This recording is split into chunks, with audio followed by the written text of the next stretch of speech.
Should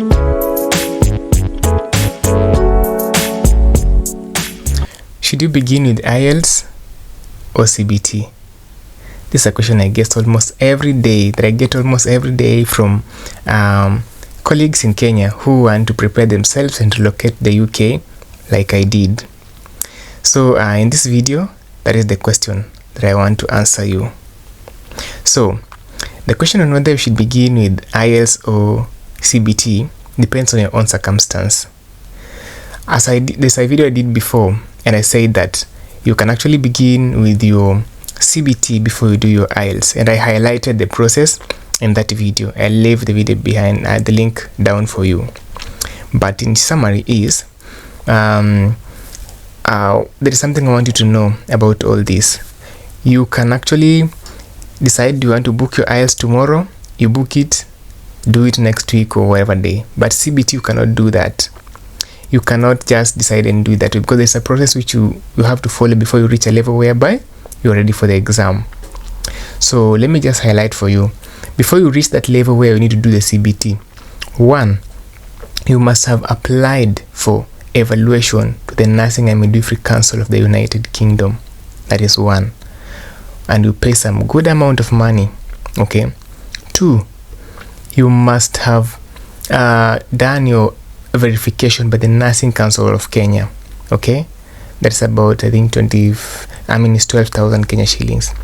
Then after your verification by the Nursing Council of Kenya, you are invited now by the NMC to do your CBT. The people who have decided to do with their CBT first, deal with that so that they get the motivation to do their IELTS after they have passed their CBT.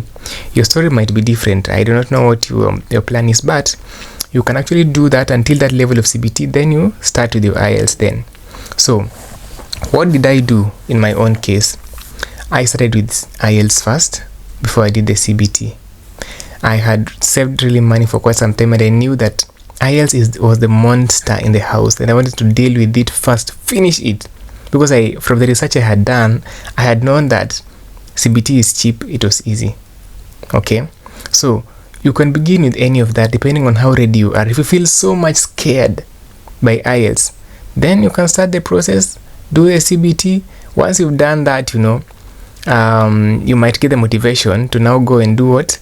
And do your IELTS. Okay, you can start with, what I'm trying to say is that you can start with either. You can either start with CBT or IELTS depending on your own circumstance. So there is no standard in this. What you cannot do now is progress beyond CBT and maybe do OSCE. You cannot progress beyond that now. So you can begin with either of them. And as I said earlier, there is something again I want to clarify. Assess yourself and know whether you need a trainer or not. Don't decide to book an exam, train yourself and do it without assessing your own needs. If your issue is if you have a grammar issue, don't do IELTS exam first. Practice grammar issues, sort out all the grammar issues you have.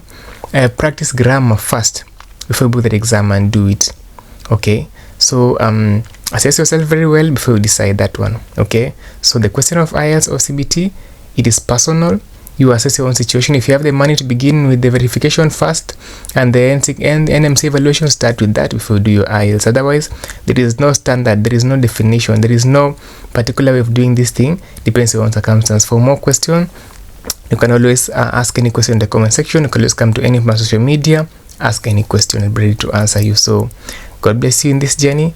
See you in the UK. Thanks. My name is Jimmy. Oma said, please subscribe this.